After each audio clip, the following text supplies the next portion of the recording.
So what we're going to do is going to have a look at what is social media, a little bit of jargon busting, because there is a lot of jargon, a bit like medical speak, there's social media speak.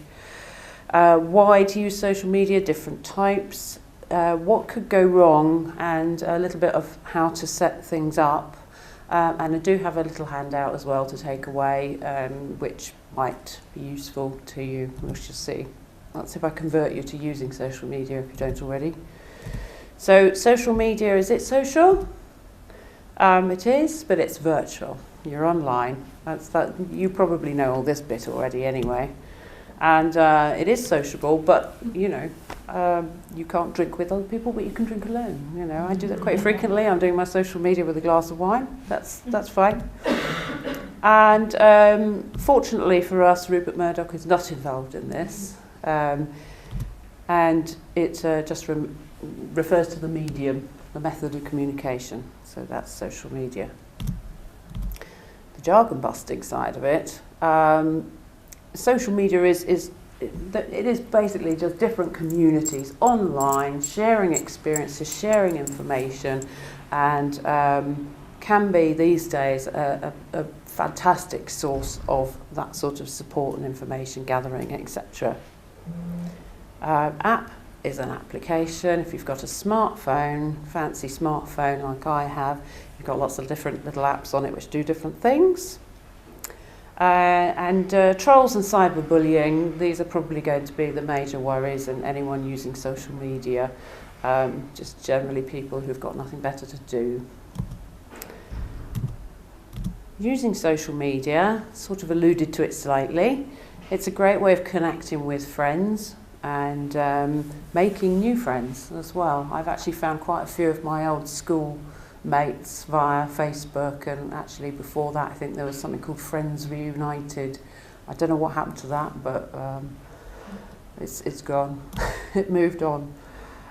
You can gain a sense of belonging. I know that the people who use our social media groups or follow us do have a sense of belonging to a wider family. So we're all in the same kind of boat. We've all got a genetic condition of some sort, and gaining a sense of belonging to that kind of community. Different sorts of communities everywhere in the world, but in this instance, it's about you and your very personal medical concerns. Staying up to date with news on the condition, although doctors always say don't go away and Google it, we all do. And as I think I said in another session, so do the doctors half the time. So, you know, it's fine, but you do have to be aware of what you're looking at as well. There are some really frightening things out there, and I've come across them over the years. And if they're unmoderated, if there's not somebody looking out for how they're being run, they can be terrifying places to go. But on the whole, if you find a reputable source of information, there's nothing like the World Wide Web now to do that, and people share these things within social media. And isolation, you've all managed to get here today. Not everyone can get out, and not everyone can get to things like this, and not all the time. So, of course, it's a wonderful, wonderful medium to break that isolation if you're stuck somewhere in the middle of the Brecon Beacons. And you can't really get anywhere very often. It's wonderful to be able to talk to people online. And all of that kind of adds together to improving emotional well-being. If it's done well and you don't let it take over your life, then it can be a wonderful source of support and improvement in emotional well-being. Provides a reassurance. Sometimes you meet somebody who's gone through the same thing and they've come out of the other side okay. So it's a reassuring place. It can be a reassuring place. It can empower you to go and ask your doctor questions. Somebody else has said, well, I had this done. I had to push for something. You can go and do the same. You feel empowered. Somebody else has already been there and done that, so you can do that too. And there's a wonderful sense of empathy with people who are on these social media sites as well. And the virtual hug is one thing. There's lots of hugs going around on social media, and sometimes just somebody posting that word when you're having a bad day and you've put something up there and somebody goes sending you hugs, well, it just feels nice. So different types of social media. The one that everyone has probably already heard of is Facebook, and I think a few of you are already on Facebook perhaps. And this apparently started out as a students, a sort of a students connecting thing, but it's just gone stratospheric now. It really is the biggest social media thing, and our most popular one for AMEND. So it is the most popular social media app, and it's made up of personal timelines, so you've got all your own data, and you can see that. There are public pages, so you've probably come across the AMEND public page, so there are no members of that. That's us, or normally me, and actually Laura today as well, posting the odd post on there that everyone can see. And then there are groups, and some of you already know this. We have several groups and are involved in several groups, and we generally make sure that these are secrets. You won't be able to find them if you go onto Facebook. You won't be able to find these groups. You have to receive an invitation from somebody, normally us, but it can be somebody you know who's already in that group. And the idea of keeping them secret is that people from outside, you don't want to know about your personal medical life. They don't have to know. So they can't see who's in the group, and they can't see any conversations that go on in that group. And that's why we keep our groups secret on Facebook. So this is my public, it's not my public, but this is my personal profile. So that has all of what I want my friends to see.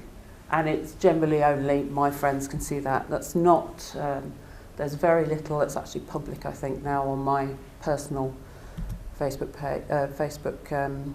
profile. And this is an example of a page. So this is the adrenal cortical cancer page that we run. And this is an example of what is completely public on there. So we post informational things on there, links to things, links to the event here, so that the public can see it. And then this is an example of a group, I mean, not that I'm obsessed or anything, but this is a group I run for gin lovers, because I love gin. And so it's quite a small group, and again, it's a secret group, as you can see, you might be able to see here.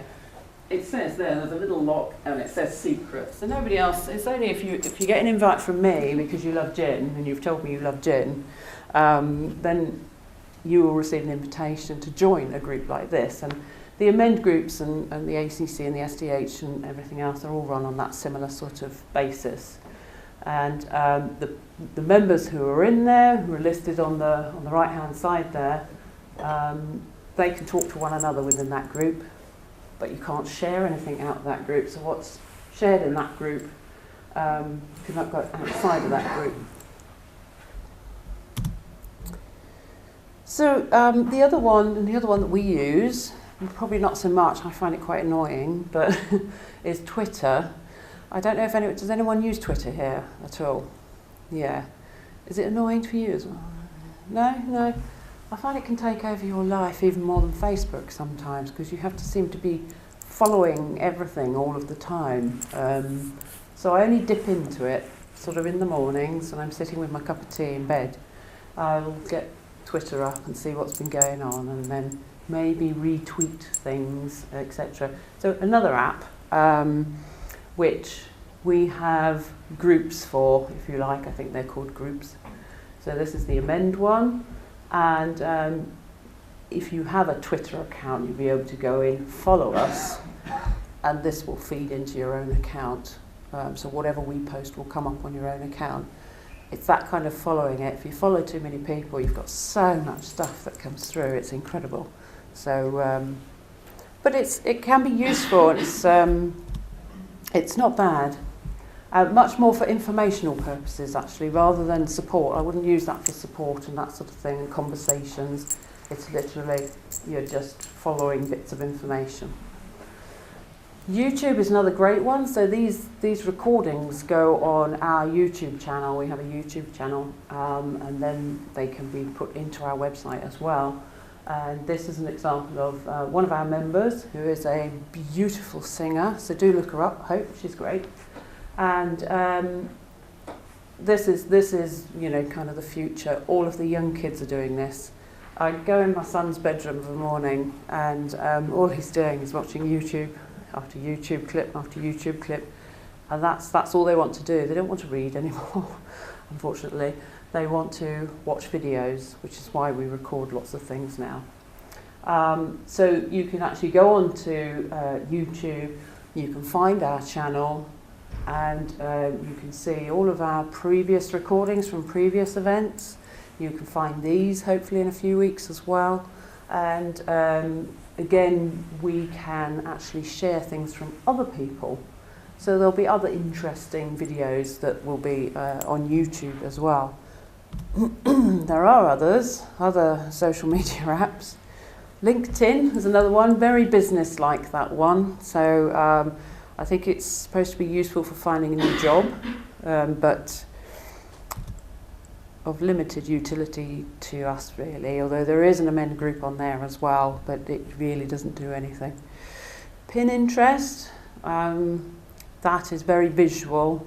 So that would really be used for interesting photos and that sort of thing, and you can link to other information. And there's Instagram as well, and Snapchat, which is the bane of my life with my kids as well. So I'm not going to go into those because, quite frankly, I don't really know an awful lot about those, and I struggle with the social media I have to do as it is. So expanding into those is something we've got to do, but not today. So to go on to what could go wrong, I think the biggest thing that everyone's frightened of is the whole thing backfiring on you, of privacy and cyberbullying, that sort of thing. There's a lot of media reports about when it goes wrong, and what the media don't often report on is actually how useful the whole social media sphere can actually be. So identity theft is a really big concern, definitely. So in that instance, we'd say if you're going onto social media, beware of how much personal information you are sharing. So some of these things you do have to sign up, you have to give your date of birth, you have to, there's an awful lot of information that you might have to put into these apps when you're registering. Don't put your real birthday in. Nobody's going to, you know, no one's going to check on this. That's one of the simplest things, is to lie about your age, which of course a lot of us women are quite happy to do. Keep your internet security up to date. So if you've got a laptop like this and you don't have any internet security on it, you know, things might go wrong. So you have to be up to date with that sort of thing. Bullying and trolls. So you can keep an awful lot of your own Facebook profile, your own personal profile. You can actually keep an awful lot more of that secret than you could when it first came out. So there are an awful lot of things. It's quite complicated, but you have to go into the real, click on every single little button you can possibly find and see where it says anything about privacy, go into it and change the setting. And you can make all sorts of things completely private, and that actually does include now your date of birth, I believe. So there's an awful lot settings that you can change to almost be invisible. I know my brother-in-law's on Facebook. Can anyone find him? No, I don't even know why he's on it. He's invisible. So getting set up, obviously, I'm sure you'll be aware of all of this, but access to a computer or a tablet, obviously. iPads are great, tablets in any form is great. A smartphone, you know, it doesn't have to be an iPhone, it can be any kind of smartphone. You can download the apps there and get into them very, very easily. Slightly more fiddly to set your personal settings and your privacy settings, a little bit fiddlier on a phone, but still possible. And obviously you can access things at local libraries as well. You can get a free email address if you don't have one already. You just go into Google or Hotmail, or I'm sure there's others as well, but Google is the big one. and you can then register with your preferred social media app, and I would recommend Facebook. It's great. There's lots that's set up on Facebook. And then just get networking. And there are some great online resources as well. And as I was saying, everything's going visual. You know, they even have videos on how to do it. So it's quite interesting to do. And then finally, just some tips really. Give yourself timeouts, because it can become a complete obsession if you're not very careful. I am slightly obsessive about it. It is quite possible, and actually becoming more fashionable now, to take a social media break. So around birthdays or around big events or something like that, quite often now I see people who are saying, I'm taking a week-long or a month-long break from social media, see you in a month. And they just sign off for a month. You know, it's quite a healthy thing to do. So don't let it become an obsession, because it can really, really consume you. And don't feel you have to connect to everybody. It can be really hard, but you get a friend request in Facebook from somebody you don't know, or from a different sphere or whatever. And you feel as though you have to accept that request. No, you don't. You really don't. You can. It's really, this is up to you. What's useful for you? Who do you want to connect with? Don't feel you have to accept every request. And everyone is different, so you always have to bear in mind that everyone's got different opinions on different things. I mean, you start talking politics on Facebook. Unfriend. It can get a bit hot under the collar there, so it's just good to bear in mind that take a step back. Okay, everyone's got different opinions. Let's not let it get into an argument. So that's really it. But I have a handout as well for you to take away if you're interested in getting online, with just a few hints and some of those links and that sort of thing. So if you're interested in that, I will pass you out the handouts.